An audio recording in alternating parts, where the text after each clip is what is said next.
নবী করিম সাল্লাল্লাহু আলাইহি সাল্লামের যে ন্যায়পরায়ণতা, সেই ন্যায়পরায়ণতার আলোকে আমরা দেশ পরিচালনার সর্বোচ্চ চেষ্টা করব।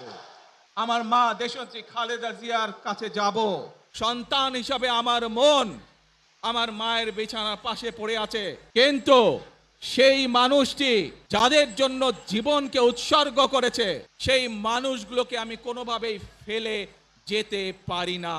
প্রিয় ভাই বোনেরা, আজ আসুন আমরা সকলে মিলে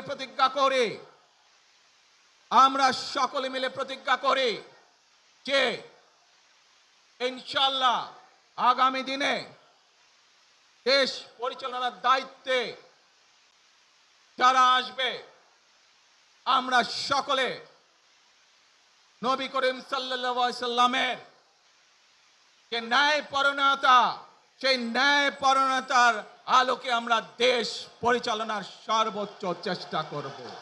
আমার মা দেশনেত্রী খালেদা জিয়ার কাছে যাব। একটি মানুষ, যে মানুষটি এই দেশের মাটি, এই দেশের মানুষকে নিজের জীবনের থেকেও বেশি ভালোবেসেছেন, তার সাথে কি হয়েছে আপনারা প্রত্যেকটি মানুষ সে সম্পর্কে অবগত আছেন। সন্তান হিসাবে আপনাদের কাছে আমি চাইবো, আজ আল্লাহর দরবারে আপনারা দোয়া করবেন যাতে আল্লাহ ওনাকে তৌফিক দেন, উনি যাতে সুস্থ হতে পারেন। প্রিয় ভাই বোনেরা, সন্তান হিসাবে আমার মন আমার মায়ের বিছানার পাশে পড়ে আছে সেই হাসপাতালের ঘরে,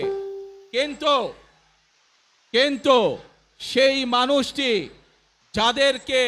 যাদের জন্য জীবনকে উৎসর্গ করেছে, অর্থাৎ আপনারা এই মানুষগুলোকে যাদের জন্য দেশনেত্রী খালেদা জিয়া জীবন উৎসর্গ করেছেন নিজের জীবন, সেই মানুষগুলোকে আমি কোনোভাবেই ফেলে যেতে পারি না।